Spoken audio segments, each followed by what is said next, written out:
আমাদের বিদ্যুৎ কার্যক্রম শুরু করতে যাচ্ছি।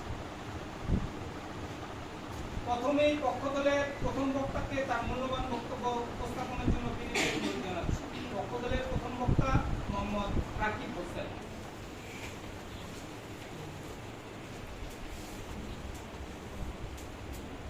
আজকের এই বিতর্ক প্রতিযোগিতায় উপস্থিত আছেন মাননীয় সভাপতি, শ্রদ্ধাভাজন বিচারক মণ্ডলী এবং শিক্ষক এবং শিক্ষার্থীবৃন্দ। সবাইকে আমার আন্তরিক সালাম। আসসালামু আলাইকুম। আজ আমরা এখানে এমন একটি বিষয় নিয়ে আলোচনা করতে একত্রিত হয়েছি যা আমাদের ভবিষ্যৎ প্রজন্মের অস্তিত্বের সঙ্গে জড়িত। সেটা হচ্ছে জলবায়ু পরিবর্তন। আমাদের পক্ষ দলের মূল যুক্তি হলো জলবায়ু পরিবর্তনের এই বিতর্কটি কেবল একটি বুদ্ধিভিত্তিক আলোচনা নয়, এটি আমাদের গ্রহকে বাঁচানোর একটি জরুরি আহ্বান। গত কয়েক দশক ধরে আমরা জলবায়ু পরিবর্তনের যে ভয়াবহ রূপ দেখেছি, অনিয়মিত বৃষ্টিপাত, অস্বাভাবিক তাপমাত্রা বৃদ্ধি, ঘূর্ণিঝড়, বন্যা এবং খরা, এগুলো প্রাকৃতিক চক্রের অংশ নয়, বরং মানুষের অবিবেচ্য কার্যকলাপের সরাসরি রূপ। আমরা যদি ইতিহাসের দিকে তাকাই তাহলে দেখতে পাবো যে শিল্প বিপ্লবের পর থেকে কার্বন ডাই অক্সাইড এবং অন্যান্য গ্রিন হাউস গ্যাসের নির্গমন হারে বৃদ্ধি পেয়েছে। কলকারখানা চিমনি থেকে নির্গত ধোঁয়া, জীবাশ্ম জ্বালানির পুরানো বিদ্যুৎ উৎপাদন এবং যানবাহনের ব্যবহার, এসবই বায়ুমণ্ডলকে কার্বন ডাই অক্সাইডের মাত্রা আশঙ্কাজনকভাবে বাড়িয়ে তুলেছে। এই গ্রিন হাউস গ্যাসগুলো পৃথিবীর পৃষ্ঠ থেকে প্রতিফলিত তাপকে বায়ুমণ্ডলে আটকে রাখে, যার ফলে পৃথিবীর তাপমাত্রা ক্রমশ বৃদ্ধি পাচ্ছে। একে আমরা গ্রিন হাউস প্রভাব বলি।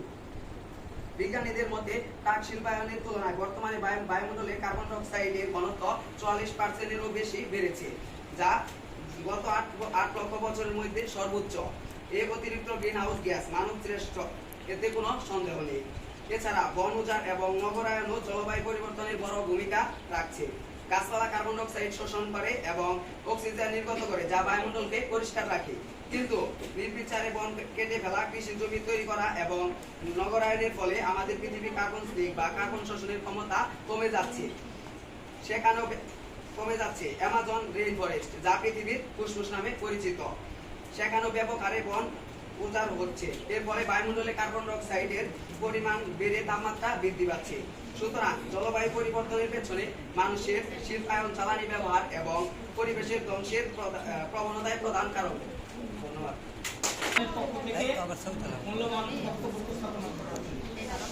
এবার বিপক্ষ দলের মাননীয় সভাপতি, শ্রদ্ধাভাজন বিচার মণ্ডলী, উপস্থিত শিক্ষক শিক্ষিকা, উপযোগী বন্ধুগণ এবং সুধীবৃন্দ, সবাইকে আমার পক্ষ থেকে আসসালামু আলাইকুম। অসংখ্য ধন্যবাদ বিজ্ঞ বিচার মণ্ডলীকে আমাকে এই মহান মঞ্চে কিছু বলার সুযোগ করে দেওয়ার জন্য। বিতর্ক চলছে এবং আমাদের আজকে বিতর্কের বিষয় নির্ধারণ করা হয়েছে জলবায়ু পরিবর্তনের জন্য মানবসৃষ্ট কারণগুলোই প্রধানত দায়ী। প্রথমেই বলি, প্রকৃতি তার নিয়মে চলে, এই কথাটি শুধু প্রবাদ নয়, একটি বাস্তবতা। মানুষ চায় এক হাতে চাঁদ ধরতে, অথচ ছায়া হারিয়ে ফেলে। আমরা আজ মানুষের উপর দোষ চাপিয়ে প্রকৃতির আসল চরিত্রকে ভুলে যাচ্ছি। পক্ষ দল দাবি করছে যে মানব সৃষ্টির কারণগুলি এর প্রধানত দায়ী, কিন্তু আমাদের বিপক্ষ দলের স্পষ্ট অবস্থান হলো জলবায়ু পরিবর্তনের জন্য মানব সৃষ্ট কারণগুলি প্রধানত দায়ী। এই ধারণাটি পুরোপুরি সঠিক নয়। জলবায়ু পরিবর্তন একটি জটিল প্রাকৃতিক প্রক্রিয়া যা কোটি কোটি বছর ধরে চলে আসছে। মাননীয় মডারেটর, একটি বিষয় লক্ষ্য করবেন যে মানুষ আসার অনেক আগেও কিন্তু পৃথিবী উষ্ণ ছিল এবং শীতল ছিল। বরফ যুগ এসেছে এবং গেছে। আমাদের গ্রহের দীর্ঘ ইতিহাস প্রমাণ করে যে জলবায়ু ক্রমাগত পরিবর্তিত হচ্ছে এবং এই পরিবর্তনগুলো প্রাকৃতিক কারণ ধারায় বেশি প্রভাবিত হচ্ছে। প্রাকৃতিক কারণগুলো যেমন সূর্যের বিকিরণ হ্রাস বা বৃদ্ধি পাওয়া, সমুদ্রের স্রোতের পরিবর্তন, আগ্নেয়গিরির অগ্নুৎপাত, ভূমিকম্প বা মহাজাগতিক বস্তু সংঘর্ষ। প্রথমত সূর্যের কার্যকলাপ। সূর্য থেকে নির্গত বিকিরণের তাপমাত্রায় পরিবর্তন পৃথিবীর তাপমাত্রাকে সরাসরি প্রভাবিত করে। সূর্যের সৌরকলঙ্ক চক্র এবং সৌরশিখা পৃথিবীর আবহাওয়া ও জলবায়ুতে প্রভাব ফেলে। যখন সূর্যের কার্যকলাপ বৃদ্ধি পায় তখন পৃথিবীতে বেশি তাপ পৌঁছায়, যার ফলে তাপমাত্রা বৃদ্ধি পায়। দ্বিতীয়ত আগ্নেয়গিরির অগ্ন্যুৎপাত। যখন বড় আকারে আগ্নেয়গিরির অগ্ন্যুৎপাত হয় তখন বায়ুমণ্ডলে বিপুল পরিমাণ ছাই, ধুলোকণা এবং গ্যাস নির্গত হয়। যদিও কিছু গ্যাস গ্রিন হাউস প্রভাব তৈরি করতে পারে, তবে ছাই এবং ধুলোকণা সূর্যের আলোকে পৃথিবীতে পৌঁছতে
পক্ষ দলের দ্বিতীয় বক্তা মোহাম্মদ সোহানুর রহমানকে তার মূল্যবান বক্তব্য প্রদানের জন্য মণ্ডলী এবং শ্রোতাবৃন্দ সবাইকে আমার আন্তরিক সালাম। আসসালামু আলাইকুম।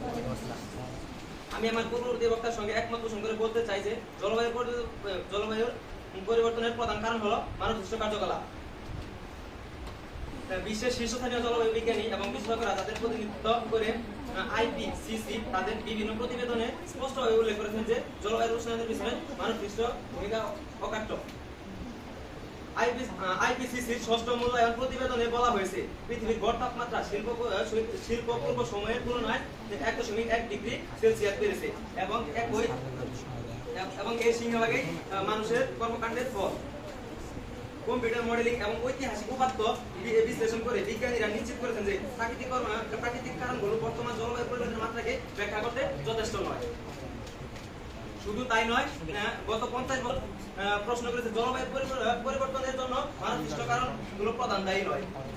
আসলে মানবসৃষ্ট কারণগুলো প্রধান দায়ী, কারণ শুধুমাত্র শিল্প কারখানা এবং যানবাহন নয়, আমাদের আধুনিক কৃষি প্রযুক্তিও জলবায়ু পরিবর্তনের বড় ভূমিকা রাখে। মিথেন যা একটি শক্তিশালী গ্যাস, আমরা সকলে জানি মিথেন একটি শক্তিশালী গ্রিনহাউস গ্যাস।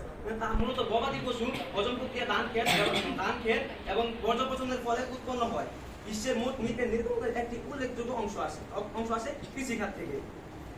অন্যদিকে সিমেন্ট উৎপাদন, সার কারখানা এবং অন্যান্য রাসায়নিক শিল্প প্রচুর পরিমাণে গ্রিনহাউস গ্যাস নির্গত করে। আমাদের অপরিকল্পিত বর্জ্য ব্যবস্থাপনা একটি বড় সমস্যা। শহরাঞ্চলের আবর্জনা স্তূপীকৃত হয়ে পচনের মিথেন গ্যাস উৎপন্ন করে, যা বায়ুমণ্ডলে মিশে গ্রিনহাউসকে প্রভাবকে বাড়িয়ে তোলে। এইসব ঘটনায় সরাসরি মানুষের ক্রিয়াকলাপের ফল। মাননীয় সভাপতি, আমি আরো বলতে চাই যে আমাদের দৈনন্দিন জীবনযাত্রা, বিশেষ করে বিদ্যুৎ উৎপাদন অত্যাধিক নির্ভরশীলতা জলবায়ু পরিবর্তনের অন্যতম কারণ হিসেবে আমরা ধরতে পারি। কারণ আমরা শীততাপ নিয়ন্ত্রণ করার জন্য বিদ্যুৎ ব্যবহার করি। এই বিদ্যুৎ বেশিরভাগ কোথা থেকে উৎপন্ন হয়? মাননীয় সভাপতি, এই বিদ্যুৎ বেশিরভাগ উৎপন্ন হয় কয়লা, গ্যাস বা তেল পুড়িয়ে, যা প্রচুর পরিমাণে কার্বন ডাই অক্সাইড নির্গত করে। এছাড়াও আন্তর্জাতিক বিমান পরিবহন এবং জাহাজ চলাচল বিশাল পরিমাণে কার্বন নির্গত করে। পর্যটন, ফাস্ট ফ্যাশন এবং উচ্চ ভোগবাদী সংস্কৃতি এর সবই উৎপাদন এবং পরিবহনের মাধ্যমে কার্বন পদচিহ্ন বাড়িয়ে দিচ্ছে। অর্থাৎ আমাদের আধুনিক জীবনযাত্রার প্রত্যেকটি ধাপে ধাপে আমরা পরিবেশের উপর নেতিবাচক প্রভাব ফেলছি, যা সরাসরি জলবায়ু পরিবর্তনকে ত্বরান্বিত করেছে। মাননীয় সভাপতি, আমি আরো বলতে চাই, এছাড়াও আমরা যদি আমাদের চারপাশে পরিবেশের দিকে তাকাই, তাহলে আমরা দেখতে পাবো জলবায়ু পরিবর্তনের জন্য মানবসৃষ্ট বিভিন্ন কর্মকাণ্ড প্রধানত দায়ী। উদাহরণস্বরূপ, মাননীয় সভাপতি, আমরা দূরে কোথাও যাবো না, আমাদের অধিকাছে মধুপুরের বনভূমিতে লক্ষ্য করলেই দেখা যায় অতীতে এই বনভূমিতে নানান ধরনের গাছপালা, পশু পাখি, লতাগুল্ম ইত্যাদি ছিল, কিন্তু বর্তমান আজ বিলুপ্তের পথে। এখন প্রতিপক্ষের কাছে আমি প্রশ্ন করতে চাই, মধুপুরের বনভূমি কেন বিলুপ্ত হয়ে যাচ্ছে? এর জন্য কি মানবসৃষ্ট দায়ী নয়?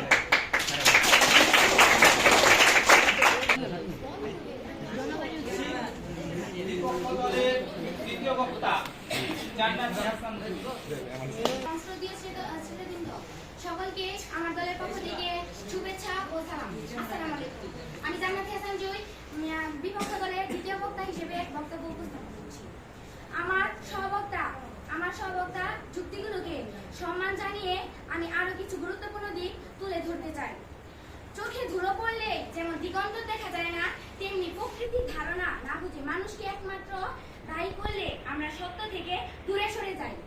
মাননীয় মডেলিটর, বিচারক মণ্ডলী, খেয়াল করুন, জলবায়ুর পরিবর্তনকে শুধুমাত্র মানবসৃষ্ট কারণে সংকীর্ণ দৃষ্টিকোণ দেখা উচিত নয়। পক্ষদল গ্রিনহাউস গ্যাসকে নির্গমন করে মানবসৃষ্ট হিসেবে চিহ্নিত করলেও তাদের মনে রাখা উচিত যে গ্রিনহাউস গ্যাসগুলো প্রাকৃতিক উৎসেও রয়েছে এবং সেগুলো দীর্ঘকাল ধরে বায়ুমণ্ডলে বিদ্যমান। যেমন জলীয় বাষ্প সবচেয়ে শক্তিশালী গ্রিনহাউস গ্যাস, যা প্রাকৃতিক বাষ্পীয়ভবনের মাধ্যমে বায়ুমণ্ডলে প্রবেশ করে। কার্বন ডাই অক্সাইড প্রাকৃতিক বাষ্পীয়ভবনের মাধ্যমে বায়ুমণ্ডলে প্রবেশ করে। কার্বন ডাই অক্সাইড প্রাকৃতিকভাবে আগ্নেয়গিরি, পচনশীল জৈব পদার্থ এবং প্রাণীর শ্বাস-প্রশ্বাস থেকে নির্গত হয়।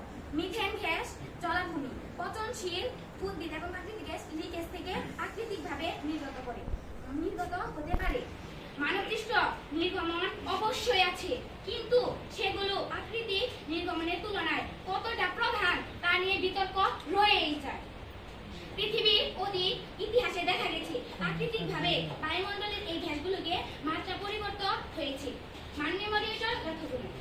পক্ষ দলে বন উজাড় এবং নগরায়নকে মানবসৃষ্ট কারণ হিসেবে দেখিয়েছেন। কিন্তু ভূমি ব্যবহারের পরিবর্তন সবসময় মানবসৃষ্ট নয়। প্রাকৃতিকভাবে বনের ধরন পরিবর্তিত হয়, মরুভূমি সৃষ্টি হয়, প্রাকৃতিক দুর্যোগ যেমন দাবানলার ব্যাপক বনভূমি ধ্বংস করে। এসব ক্ষেত্রে মানুষের সরাসরি হস্তক্ষেপ না থাকলেও জলবায়ু প্রভাবিত হয়। এছাড়াও নগরায়ন যদিও মানবসৃষ্ট, কিন্তু এর ফলে স্থায়ীভাবে তাপমাত্রা বৃদ্ধি দেখা গেলেও বিশ্বব্যাপী জলবায়ু পরিবর্তনের উপর এ সামগ্রিকভাবে তুলনামূলক কম। পৃথিবীর বিশাল প্রাকৃতিক প্রক্রিয়াগুলোর তুলনায় মানুষের দ্বারা সৃষ্ট স্থানীয় পরিবর্তনগুলো অনেক সময় ততটা ব্যাপক হয় না যতটা দাবি করা হয়। আমি দুটি ঘটনা উল্লেখ করতে চাই। ঘটনা 1, মার্কিন যুক্তরাষ্ট্রের বিশ্বের ক্ষমতাধর দেশগুলির একটি। দেশটি জ্বালানি হিসেবে প্রচুর জীবাশ্ম ব্যবহার করে এবং গাছগাছালি থেকে কাঠ আহরণ করে। এবং ঘটনা 2, নিষিদ্ধ সূর্যের দেশ হল নরওয়ে। পরিবেশ বান্ধব দেশটি জ্বালানি ব্যবহারে যথেষ্ট সচেতন এবং সহজে জৈব জ্বালানি ব্যবহার করে না।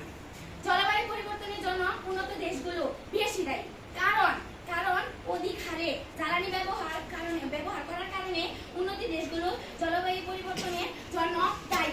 মাননীয় মডারেটর, লক্ষ্য করুন, আমরা যদি পৃথিবীর ভূতাত্ত্বিক ইতিহাসের দিকে তাকাই তাহলে দেখব যে পৃথিবীর বরাবর বরফ যুগ এবং উষ্ণ যুগে প্রবেশ করেছে। তখন মানুষের অস্তিত্ব ছিল না বা ছিল খুবই সীমিত।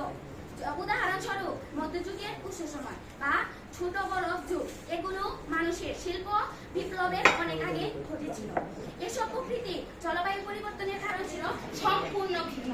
বর্তমান সময়ে আমরা যে তাপমাত্রা বৃদ্ধি দেখেছি তা হয়তো এই প্রাকৃতিক চক্রের একটি অংশ, যেখানে মানুষের ভূমিকা হয়তো কিছুটা প্রভাব ফেলেছে, কিন্তু সেটি প্রধান কারণ কিনা তা নিয়ে তোলার অবকাশ রয়েছে। অনেক বিজ্ঞানী মনে করেন জলবায়ুর এমন একটি বিশাল এবং জটিল ব্যবস্থা মানুষের প্রভাবকে এর প্রাকৃতিক পরিবর্তন থেকে আলাদা করে। সুতরাং জলবায়ু পরিবর্তনের পেছনে মানুষের প্রভাবকে অতিরঞ্জিত করা এবং প্রাকৃতিক কারণগুলোর উপেক্ষা করা যুক্তিসঙ্গত নয়। মাননীয় মডারেটর, এখন আসি মূল কথায়। মানুষ অবশ্যই কিছুটা দায়ী, গাড়ি, কলকারখানা, বন উজাড় ইত্যাদি মাধ্যমে, কিন্তু মানুষই দায়ী এই বক্তব্য পুরো সত্য নয়। এটি প্রাকৃতিক ভূমিকাকে সম্পূর্ণ অস্বীকার করে, আর বিজ্ঞান কখনো এর পেক্ষিক ব্যাখ্যা মেনে নেয় না। মাননীয় মডারেটর এবং অভিজ্ঞ বিচারক মণ্ডলী, একটু খেয়াল করে আমার শেষ কথা। আমরা মানবিক দায়িত্বে বিশ্বাস করি, পরিবেশের রক্ষা করা আমাদের কর্তব্য, কিন্তু আজকের বিতর্কে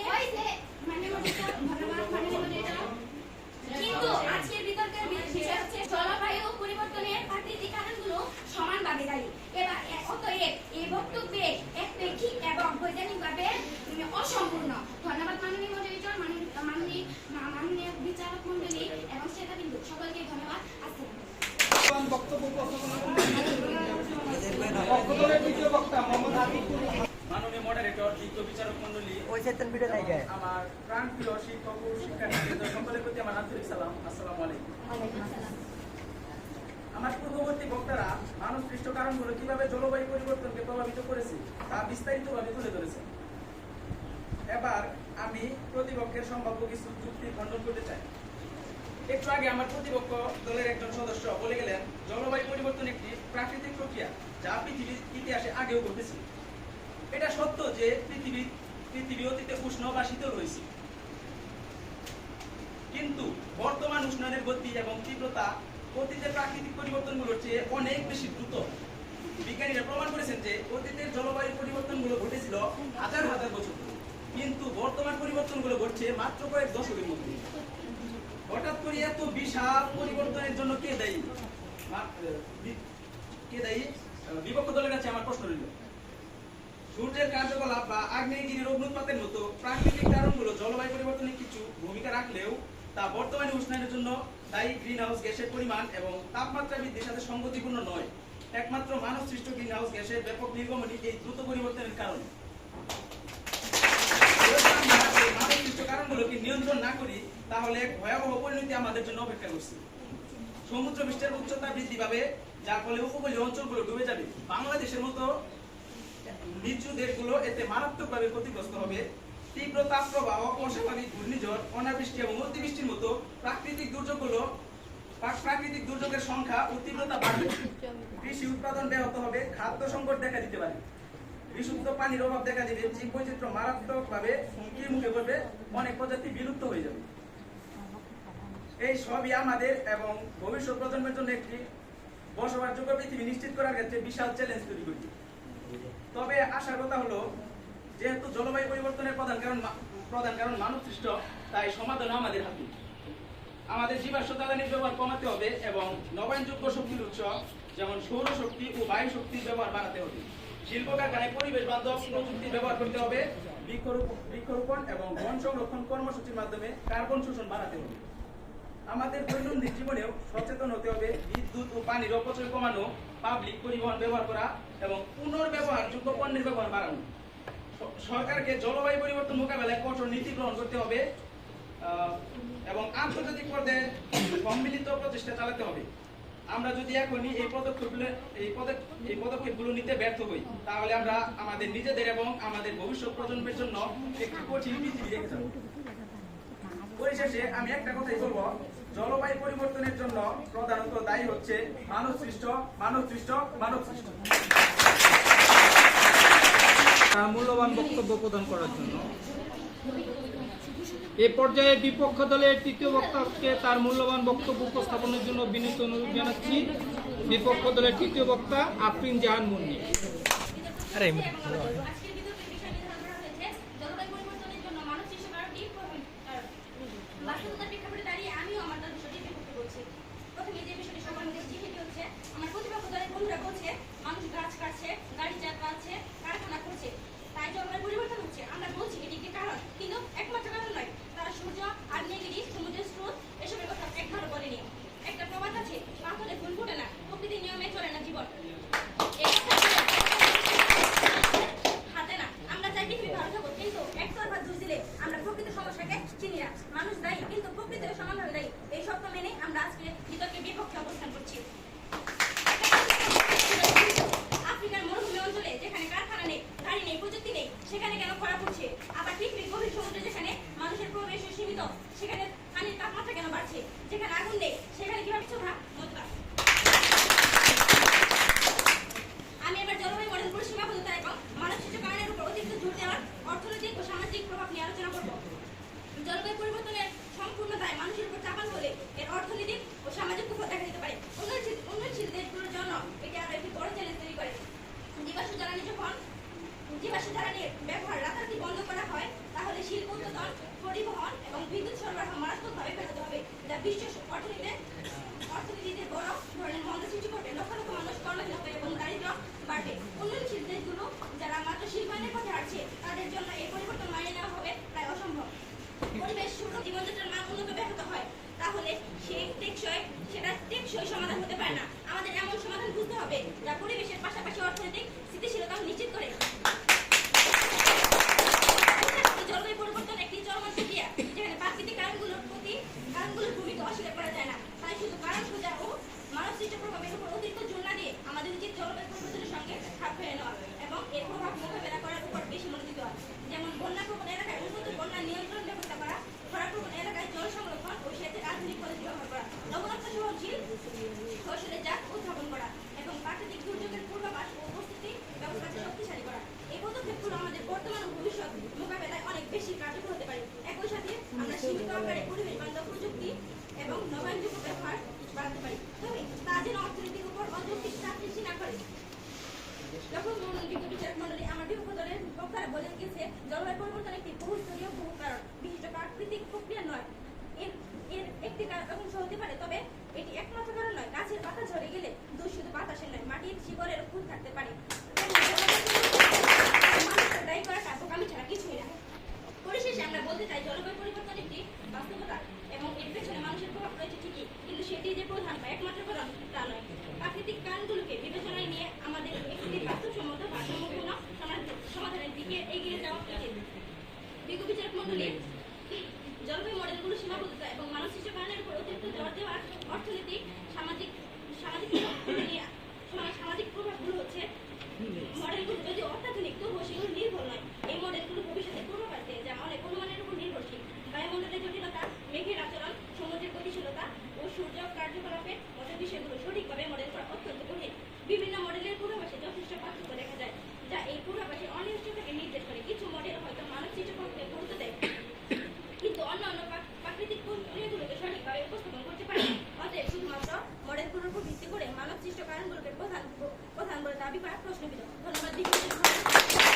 তার মূল্যবান বক্তব্য উপস্থাপনের জন্য। প্রথমে আমাদের আনুষ্ঠানিক বিতর্ক এখানে সমাপ্ত হচ্ছে, তবে ফলাফলের জন্য কিছুটা সময়ের দরকার। এর মাঝে আমি আমাদের অভিজ্ঞ সম্মানিত শিক্ষক বৃন্দকে তাদের মূল্যবান বক্তব্য উপস্থাপনের জন্য বিনীত অনুরোধ জানাচ্ছি। এর মধ্যে আমরা ফলাফল তৈরি করে ফেলবো ইনশাআল্লাহ।